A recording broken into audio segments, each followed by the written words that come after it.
Hello, welcome to today's video. Today we're going to be doing something a little bit different. Something I wanted to get off my mind. In years past on my YouTube channels, I have done these types of videos, not on this specific channel, I don't believe, but on one of my old channels called Cheshire's Top Cat, or actually the tag is Mr. Rothentrop. But 11 years ago, I did a video on suicide and just kind of my opinion and personal experiences. And then 10 years ago, I did a video on self-harm. Now, we're not going to go down that route today. One, I don't think YouTube necessarily likes it. They're very particular on some of their rules, and I don't want to get in trouble on that. But just something that was weighing on my mind I want to talk about. Title of this video is going to be something along the lines of my experience in jail. Yeah, it sounds like, I was an inmate or something, but I wasn't. I started working in corrections just for a few years, but it was very impactful on my life, and not necessarily in the best way. But for those that don't know, I live in Indiana, and I worked, and I will share a little bit of personal information about me, but I won't get specifics with like names of coworkers or anything like that. But I worked at Indianapolis, worked in Marion County, worked at a jail there just for a few months. That was rather rough, mainly because of the timing.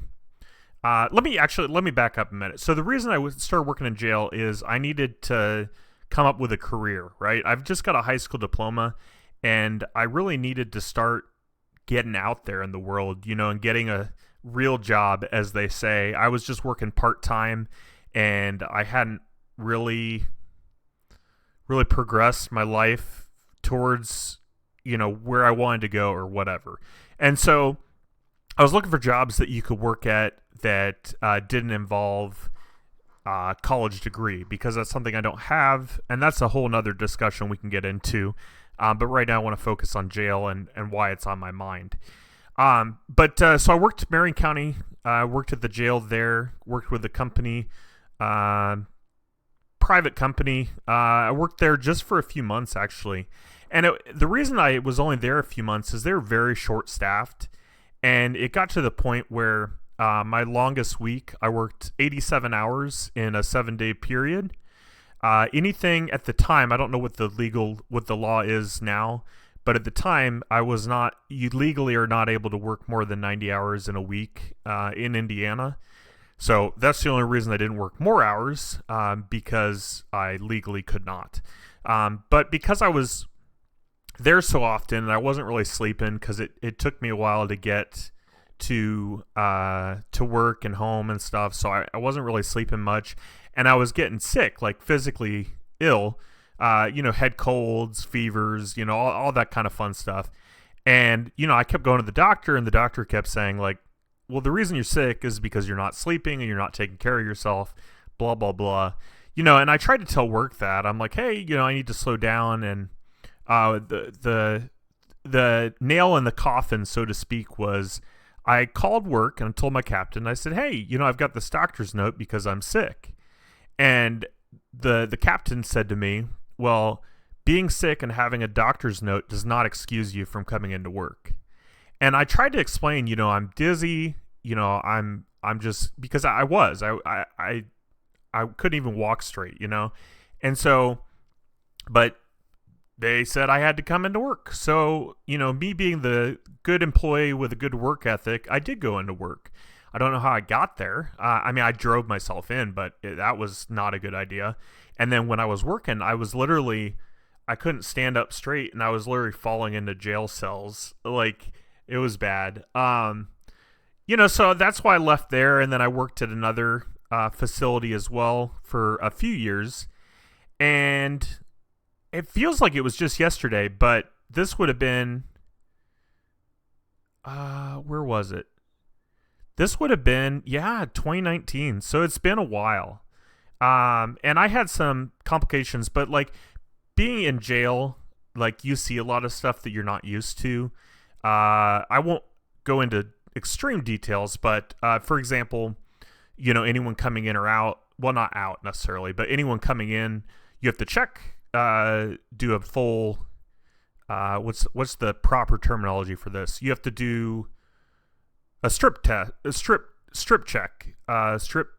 What do you call that now? I mean, you go over to the changeover room, and they have to take off all their clothes, and you make sure they don't have any drugs or weapons and that kind of thing. So you see a lot of stuff like that, and that didn't really bother me too much. What really started messing with me and kind of messing with my head a little bit was the blood, just from different fights. Again, I'm trying to be careful, not because I don't mind sharing, but because we're on YouTube and it's family rated website or whatever, but like there was just a lot of blood in fights, and wasn't always my blood, wasn't always, it was just a lot of blood and kind of gory stuff that you see in like movies and TV shows, and you kind of think that's just the TV shows, but reality is some of that gore, it's based on truths, because like, for example, if someone's head hits a certain, if a head hits like a metal bench or something, like, and like in the movies, you might see like their head like kind of explode or whatever, but that can actually kind of happen, if you know what I mean, as far as the skull cracking and blood gushing everywhere, like literally spraying everywhere. So, stuff like that. And then one of the roughest moments to me that, we had a lot of people that tried to kill themselves. And I mean, that was just a part of the job. And in some ways you can understand why, because they feel like, they got arrested, they feel like this is my life now and they just don't want to live anymore. It's an unfortunate part of jails, at least in the United States. I mean, I'd assume in other countries as well. And so it's unfortunate that that's what people's mindset is. One person in particular, she attempted to kill herself, and then I had to help by putting pressure on the wound to keep her from bleeding out until the paramedics got there. That one kind of messed with me the most, probably. But I was also, because it happened so frequently, I would get a little numb to the thought of somebody trying to hurt themselves, and it almost didn't faze me.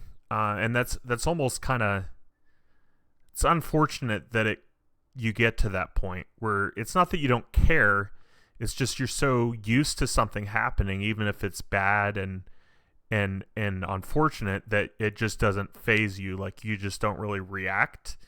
Obviously it's different. Like, if I'm right there, then yes, I will try to stop it and help.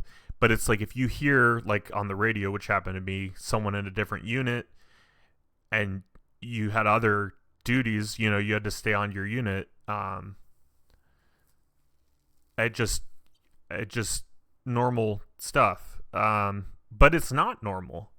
And I didn't let any of it really bother me. I'm a firm believer in leaving work life outside of your home life. And so I didn't let it bother me when I wasn't at work, and it didn't really bother me too much at work, other than the one incident that I told you about. That did kind of bother me, just kind of messed with my head because of my past experiences with stuff. But and you can search those. I won't necessarily link them, but if you search, I've got my old YouTube channels linked to this channel. So if you really want to dig down the rabbit hole of Cheshire's Top Cat, you are more than welcome to. But yeah, so it's just stuff like that, and you don't really think about it too much, and I tried not to let it affect me. And then in 2019, I got into, well, I think the easiest way to explain it is I got assaulted. And I was unconscious for a while and stuff, and that's the fight that kind of ended my career in corrections. It was very unfortunate because I was a field training officer an FTO, so I was training new correctional officers. It was big on respect. You know, you respect the inmates, and for the most part, they would respect you back. You know, and it's not so much that they respect you because of what you do, but they respect you for being a person. You know, like treating them like equals. Obviously, they still had to follow the rules because that was a part of my job, is enforcing the rules. But still, just being respectful to people goes a long way, and that's a big thing that I saw in behind bars, is just respect. You know, you don't want to be disrespectful to somebody else. I mean, otherwise you're gonna get jumped. And the person that got into it with me, it wasn't necessarily, I mean, it's without going into details, because obviously I don't want to give out names or anything, but like it just was unfortunate. He got my radio away from me, so I was fighting him, and it led to where, you know, it was a life or death situation. I thought only one of us was going to survive, and that was going to be me. And so that was the one time in jail where it did actually affect me outside of work, and it wasn't like it was bothering me when I was awake. It was just when I was asleep, and I was reliving the fight, and I started fighting my wife, and I was causing her harm, bruises and things like that. And I was just sound asleep. I didn't know I was doing that. But the moment I did find out that she told me what I was doing to her while I was sleeping, I quit working in the jail right then, and been just kind of trying to figure out work life, you know, without doing corrections. You know, it was one of those unfortunate things that happened, but yeah, but the reason I bring it up is because I used to be really into horror movies and just horror type stuff. You know, I wasn't like too big on the gore, but I was okay with it. Like, I saw all the Saw films, of course. You know, that's a big one, and just other horror movies, even stuff like The Exorcist and demonic stuff, and you know, I enjoyed them. You know, it was entertainment. And funny thing is, after working in jail, and I might edit some of this out because I don't want to throw too much personal information out there, but after working in jail and seeing a lot of the stuff that I've seen, it's unfortunate because I can't watch everything I used to watch. And it's not that I can't, like, I can watch, but for example, there's a television show called Evil, right? And I'm looking it up to see what year it came out. So Evil, so there's 4 seasons of it. Where we going? Where do I see when season? Okay, here we go. Season 1, it premiered in 2019. So it premiered in 2019, September 2019. And I watched season 1, and season 2 just came out on Netflix. And so I was like, oh, you know, I gotta go back to watching Evil, you know, finish the show, because it is a good show. Granted, I've only seen season 1, but it's a good show. It's enjoyable and stuff. But I was rewatching season 1 just because, you know, it's been a while since I've seen it, because I haven't seen it since 2019 or 2020 at the latest. But I couldn't even finish episode 1, unfortunately. It just made me feel uneasy. You know, it didn't like cause any issues or anything, but like, it just, you know how, you know, like when you're doing something and it just doesn't feel right, and I don't know how to explain it very well, but like, it makes me feel uneasy, kind of sick to my stomach. And the parts that were really bothering me, I mean, a little bit of the suspense and the demonic stuff, but the main part was just the scene. There's a scene in episode 1 where she's having either a night tremor or a demonic entity is attacking her, but he's cutting off her fingers, and it's so not realistic. Like, it doesn't look like what happens when a finger gets cut off, but it's still just the blood, and I just couldn't watch it, and I'm just kind of bummed in a way, because there's good content out there. There's there's stuff that I used to enjoy and get entertainment value from, and I can't anymore, and it's kind of a bummer. Good thing is that's the only thing that jail has kind of taken away from me, really, is just that, horror movies and horror-ish shows or whatever. So Evil is, what is it considered? Let me go back to, what is overview? So it's considered horror. It's a horror show, but some of the actors I like on there, Michael Emerson, I liked him in some things I've seen him in. And then Kurt Fuller, I really liked him in Psych. And so I just want to watch Evil. And, I can force myself to watch it, but I don't want it to get to the point where I'm having nightmares again. And